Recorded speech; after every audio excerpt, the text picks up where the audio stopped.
आप ही के पॉडकास्ट के ऊपर मैं करता हूँ, है ना। जब मैं बात करता हूँ सो कॉल्ड तिलकधारी, मैं खुद हिंदू नहीं, जहाँ झुकना है वहां झुक जाओ। झुकना तो ठीक है, उसे कहते हैं अहम। अपने ये बिल्कुल बिल्कुल नया कंटेंट है, नया कंटेंट मतलब नई सोच है, और आप ही के पॉडकास्ट के ऊपर मैं करता हूँ, है ना।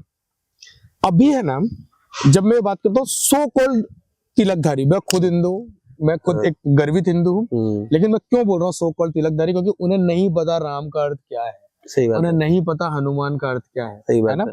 और वो सामाजिक वैमनस्य को, और मैं कह सकता हूँ कि पॉलिटिकल एजेंडास को फुलफिल करने के लिए वो हिंदू मुसलमान कर रहे हैं। आज कोई पूछता है कि भाई देश में क्या चल रहा है, तो पहले बोलते हो ना फॉग चल रहा है, मैं आज बोलता हूँ कि देश में क्या चल रहा है, मुझसे ही पूछते, मैं कहता हूँ हिंदू मुसलमान चल रहा है। जहां चुनाव है वहां पे हिंदू मुसलमान चल रहा है। उसके अलावा आज राजन और रहमान दोनों बैठ के पॉडकास्ट कर रहे हैं। Very true. किसी भी तरीके का कोई प्रॉब्लम नहीं है, कोई आगे प्रॉब्लम कर भी नहीं सकता, और कर भी नहीं सकता, है ना। तो राजन और रहमान में कोई तकलीफ नहीं है, कोई अंतर नहीं है। लेकिन जहां पर आप न्यूज चैनल चालू कर लो, जहां चुनाव है वहां पे पत्थरबाजी हो रही है पंडाल पे, तो वहां ताजियों के ऊपर हमला, कुछ भी बोलना जा रहा है वो सेंस बिना की बातें हैं। वहां मैं तो यही सजेस्ट करूंगा व्यूअर्स को कि छोड़ो भाई, टीवी तो देखो ही मत। और उसमें भी आप न्यूज चैनल तो बिल्कुल ही मत देखो, क्योंकि सब ऐसा लगता है अभी तो 110% बनी बनाई बातें या तो बोली जाती है, या तो वो बातें बोली जाती है जो लोगों को पता नहीं होनी चाहिए। तो मैं अभी आपको एग्जाम्पल दे रहा था कि माइथोलॉजी को हम व्यक्ति की जिंदगी में ना कैसे परिवर्तन ला सकते हैं, उसे किस तरीके से देखा जाना चाहिए। हनुमान मैं खुद बहुत मानता हूं उनको। अब जहां पर भी जब ऐसी ये जो तिलकधारियों की बात कर रहा था, तो कुछ भी होता तो वो हनुमान चालीसा चालू कर देते हैं, सुंदरकांड चालू कर देते हैं।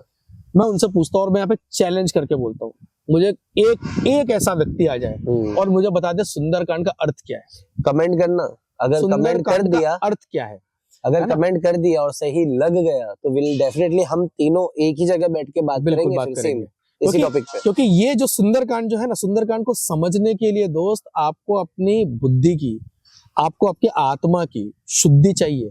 और फिर चाहे वो कोई भी धर्म हो, हिंदू मुसलमान सिख ईसाई, हर चीज के अंदर एक ही चीज कही गई है कि दोस्त तुम्हारे मन का आखिरी कोना, जिसको आत्मा बोलो या दिल का जो बोलते हैं ना अंदरूनी, आप उसको बोलो, है ना, वो साफ होना चाहिए, तब जाके आप समझ पाओगे। अब मैं आपको सुंदरकांड की एक चीज बताता हूँ।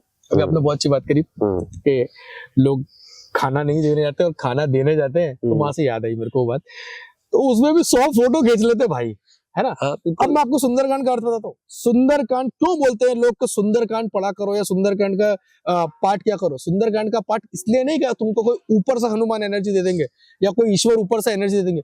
ईश्वर आपको अंदर से एनर्जी देता है, ईश्वर आपको लड़ने की शक्ति देता है, ईश्वर आपको सोचने की शक्ति देता है। अब आपको सुंदरकांड का मैं एक बहुत अच्छा वाक्य बताता हूँ कि बस आप अगर उनको एक सुपर नेचुरल या सुपर पावर के तरीके से सोचो, तो फिर तो आपके और मेरे तथ्य खत्म हो गए। ठीक है, हम कर ही नहीं सकते भाई, है ना। ऊपर से कोई देवदूत आ जाए, एंजल आ जाए, है ना, तो वो क्या ही कर सकता है। लेकिन मैं तो इंसान हूँ। आज तक रहमान ने कोई एंजल देखा नहीं देखा, राजन ने कोई एंजल देखा नहीं देखा, है ना। पर एंजल होते हैं, है ना, एंजल हनुमान जैसे एंजल होते हैं जो अंदर से आपको शक्ति देते हैं। अब सुंदरकांड की स्टोरी, अब इसको मैं आपको आपकी लाइफ के अंदर इस्तेमाल करने के लिए बात बताता हूँ। बात शुरू करूंगा छोटी सी कि आज रहमान मान लो फॉर एग्जाम्पल, है ना, कि तुम एक मंदिर गए, अदरवाइज मतलब ना मंदिर, अब तुम्हारे मन के अंदर आया कि ठीक है मंदिर देवस्थान कहीं पे भी मैं जा रहा हूँ, ठीक है, मैं वहां पे गया। अब आप वहां पे जा रहे हो, जाते जाते आपके दिमाग में आया कि यार मंदिर या जो भी देवस्थान पे जाना है या जहां भी आप जाते हैं, जहां इबादत करने के लिए जा रहे हैं, वहां पे खाली हाथ नहीं जाना चाहिए, खाली हाथ नहीं जाना चाहिए। तो आपने एक काम किया, आपके पास में जेब टटोली और साहब जेब में आपको मिले 20 रुपए, है ना। आप गए और 20 रुपए में क्या आएगा, केला आ जाएगा, 5 केले आ जाएंगे, 5 केले ले लिए, आप 5 केले लेके चले गए भगवान के मंदिर में, आपने हाथ जोड़ लिया, है ना, हाथ जोड़ लिया। अब 5 केले, आपको मन में बहुत शांति लगी, आपने भगवान के दर्शन कर लिया, मंदिर में दर्शन कर लिया, भैया केले वेले चढ़ा दिए, ये वो। अब आपको ना अगला दिन आया, या अगला शनिवार, अगला मंगलवार है, जो भी आप तारीख देखते हैं, वो तारीख आई, आपको लगा कि नहीं यार पिछली बार मैं गया तो मेरे को बहुत शांति मिली इसके अंदर। अब आप गए, तब आप जा रहे हो, तब आपकी जेब में 50 रुपए पड़े, आपने बोला कि नहीं यार मैं 20 के केले ले गया था, अब मैं 40 के केले लेके जाता हूँ। आप 40 के केले लेके गए, समझना मेरी बात को दोस्त, ये हर व्यक्ति कर रहा है। आप फोटो भी नहीं डाल रहे हो, कहीं नहीं डाल रहे हो आप फोटो, आप अपने मन की शांति के, लेकिन आप 40 के केले लेके गए। अब आपका कुछ अच्छा हो गया, कुछ काम लग गया, महीने की सैलरी आ गई, कुछ हो गई। अब आप मंदिर में गए या आप 80 के ले गए, आप गए 80 के लेके गए, नहीं इस बार आप मिठाई लेके चले गए, अगली बार फिर आप गए तो भगवान के लिए कपड़े लेके चले गए, जो उनको चोला चढ़ता, झंडा चढ़ा दिया। अल्टीमेटली कर क्या रहे हो बॉस? आप एक चीज को समझो, आप जा रहे हो भगवान के काम के लिए, मैं आपकी उसके लिए उसकी ना नहीं बोल रहा हूँ, आपके अंदर कर रहे हो आप पायसनेस, लेकिन जब अच्छा काम भी करने जाते हो ना, तो आपके अंदर एक चीज उगती है, क्या उगता है? अहम। 20 का केला 40 में कन्वर्ट हुआ, 40 और अच्छा काम हुआ, अब भगवान का भंडारा करवा दिया मैंने, अब मैंने भगवान का मंदिर बनवा दिया, ऊपर नाम लिख लिया, इसके स्मरण में ये वो मैंने ये किया, मैंने वो किया, मैंने ये किया। हर कोई करता है, हर कोई करता है ना, इस तरीके से। आज बिना नहाए गया था, कल नहा के जाऊंगा, अगले दिन कपड़े सफेद पहन के जाऊंगा, अगले दिन गेरुए पहन के जाऊंगा, परफ्यूम सेंट लगा के जाऊंगा। आदमी जा रहा है भगवान की पूजा करने के लिए, लेकिन बड़ा किस चीज को रहा है? खुद की। हाँ, अब इस पॉइंट को समझना सुंदरकांड के माध्यम से। सुंदरकांड की जहां से शुरुआत हो रही है, वहां पर इस तरीके की शुरुआत हो रही है कि भाई अब यहां से सीता माता के बारे में पता करना है। अब कौन जाए?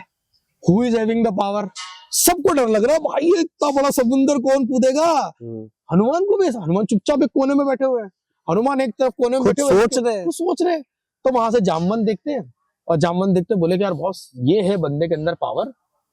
और उसके बाद में उनको वो मोटिवेट करते हैं, हनुमान हुंकार भरते हैं, पर्वत के ऊपर पांव रखते हैं और एक छलांग मार देते हैं। आप समझिएगा, ये मोटिवेशन का पावर है। आपको आपकी जिंदगी में एक ऐसा मेंटर चाहिए, तो दोस्तों अगर तुम्हारी जिंदगी में कोई एक मेंटर, एक गुरु, एक फ्रेंड, फिलोसोफर, गाइड नहीं है, तो दोस्त ढूंढो। हर इंसान को एक जामवंत की जरूरत है। मेरे पास भी है। अपनी जिंदगी में मेरे पास भी है। मैंने फोन करके मेरे को काफी दिनों पहले फोन आया था एक बार, एंड मेरे को जामवंत जी का नाम याद नहीं आ रहा था, तो मैंने स्पेशली फोन किया उस चीज के लिए। तो मेरे दोस्त है बहुत, तो नाराज हो गए मैंने जब उनको ये बोला, ये संबोधित किया कि यार कुछ चीजें अगर अटक जाती तो मेरे को याद नहीं आता कि मैं क्या कर सकता हूँ, तो इसलिए मैंने आपको कॉल किया, मुझे आप बताओ, मुझे रास्ता दिखाओ कि क्या है क्या नहीं। मैं बोला यार आप मेरे लिए वो हो, वो क्या हो? तो फिर मैंने उनको पूरी वो चीज बताई, और फिर उन्होंने जामवंत का नाम दिया, वो कोई और नहीं था, वही। तो एक जामवंत होना जरूरी है, तो ढूंढो एक मेंटर। अब कहानी जो मैंने आपको बोला, दो पॉइंट्स को कनेक्ट करेंगे। हनुमान राम का काम करने जा रहे हैं दोस्त, समझो, हनुमान परम भक्त, राम प्रभु मुद्रिका मेली मुख माही, जल्दी लांग गए अचरज नाही वाली बात है। अब वो जा रहे, अब जाते जाते उनको पहला कैरेक्टर कौन मिलता है? सुरसा। अब लोग बोलेगा सुरसा एक अहिन की माता, के देवताओं की माता। सुरसा देवताओं की माता, मैं क्या बोला, मेटाफर है, इसे समझना पड़ेगा। हनुमान जब जा रहे हैं कोई काम करने के, तो हनुमान के दिमाग में भी तो है, हनुमान ज्ञानी नाम अग्रगण्यम बोलते हैं उनको, इतने ज्ञानी हैं, तो उनको क्या ये नहीं पता कि क्या हो रहा है क्या नहीं हो रहा है? तो जब वो जा रहे हैं तो पहली चीज आती है उनके पास में सुरसा। अब सुरसा के साथ में स्टोरी क्या हो रही है? तो सुरसा बोलती है कि मैं तुझे खाऊंगी। एक एक वर्ड समझना सर, बहुत, जब तुलसीदास इसको लिखते हैं ना, तो वो तुलसीदास इतना माइन्यूट होकर के लिखते हैं, तो बोलते मैं तुझे खाऊंगी। तो ये बोलते हैं कि ठीक है, खा के दिखा। तो वो मुंह खोलती है, एक मील, तो ये 2 योजन के हो जाते हैं, वो 2 का खोलती है, 4 के होते, 4 के खोलते, 16 के होते, 16 के, ये वाली। ये है क्या? ये सुरसा बता रही है कि अगर आप किसी भी अच्छे से अच्छे कार्य को करने के लिए जब कैपेबल होते हो, और आप जब उस काम को लेते हो, तो कई सारी कुदरत के अंदर ऐसी चीजें होती है जो आपको डुबाने के लिए आती है, जिसमें पहली चीज आती है आपका अहम, आपके अंदर का अहंकार। और अहंकार ऐसी चीज है सर कि जिसे आप जितना पोषित करने की कोशिश करोगे, वो उतना बढ़ती जाती है। तुम तो 2 मील के हुआ, वो 4 योजन की हो गई, तुम 4 के हो गए, वो 16 की हो जाएगी, वो 16 के हो गए तो 32 की हो जाएगी। मतलब तुम उसको जितना सेटिस्फाई करने की कोशिश करोगे, अहंकार उतना बढ़ता जाएगा। और इससे हनुमान भी नहीं चूके, क्योंकि हनुमान के दिमाग में भी क्या, अरे राम का काम कौन करेगा, मैं ही हूँ, I am the only one, ये बाकी पूरी की पूरी सेना, किसमें दम था, मैं कूद रहा हूँ, अहम, भले राम का काम करने जा रहा हूँ। और हनुमान बुद्धिशाली व्यक्ति है, वो 2 मिनट में समझ जाते हैं तो बॉस ये कोई राक्षसी नहीं है, ये तो मेरा ही दिमाग का खेल है, तो क्या करूं? तो आप वहां पे देखते हो बहुत अद्भुत चीज होती है, एकदम छोटा खुद को, वो अपने आप को एकदम छोटा कर लेते हैं और अंदर जाते निकल आते। छोटा करने का मतलब क्या है कि जब तुमको लगे कि यार नहीं, जहां झुकना है वहां झुक जाओ। झुकना तो ठीक है, जहां तुमको लग रहा है कि अभी अहंकार बढ़ रहा है, अपनी आइडेंटिटी को आप जीरो कर लो। और इसी को बोलते हैं सकाम कर्म, या जिसको अपन बोलते हैं ना कि बिना किसी काम के जो कर्म आप करते हो, उस चीज की यहाँ पर वो हनुमान एक आपके सामने उदाहरण रखते हैं कि मैं, मेरी आइडेंटिटी जीरो। और वहां वो बोलते हैं एक चीज क्या, कि भाई मैं रामदूत हूँ, बस मेरा इससे ज्यादा इससे मेरी कोई identity आइडेंटिटी नहीं है ही नहीं। अब उसके बाद में क्या हो रहा है, वो जाते हैं तो दूसरी दो चीजें और बहुत शॉर्ट में बताऊंगा। अगर आपको वो चीज पता है तो आप उसके अंदर कमेंट करो, और सही लगा तो हम इस पे एक लंबा पॉडकास्ट पूरे दिन का पॉडकास्ट हम लोग हाँ। आपके लिए लेकर आएंगे, पूरे दिन का पॉडकास्ट लेके। तो दूसरी चीज, तुम्हारा अहंकार मरता है ना, तो दूसरी चीज जो आती है और वो है तुम्हारा अस्तित्व। अस्तित्व संकट तो में आता है। पहला था अहम, और दूसरा था है अस्तित्व। अस्तित्व। अच्छा, और तीसरा फिर आता है, उसको हम इंग्लिश में बोलते हैं कंफर्ट जोन। Comfort zone. ये तीन चीज आपको अच्छा काम करने के टाइम पे हमेशा मारती है, और सुंदरकांड इन तीन चीजों के ऊपर विजय पाने के लिए है। तो अगला अगर आपको जानना है, अभी इन्होंने एक तो बहुत डिटेल में बताई बात, बाकी के जो 2 पॉइंट्स हैं इन्होंने बहुत शॉर्ट में बताया। वो इसके पीछे रीजन ये है कि भाई आप लोग इस पॉइंट के बारे में ज्यादा जानना चाहते हैं या नहीं जानना चाहते।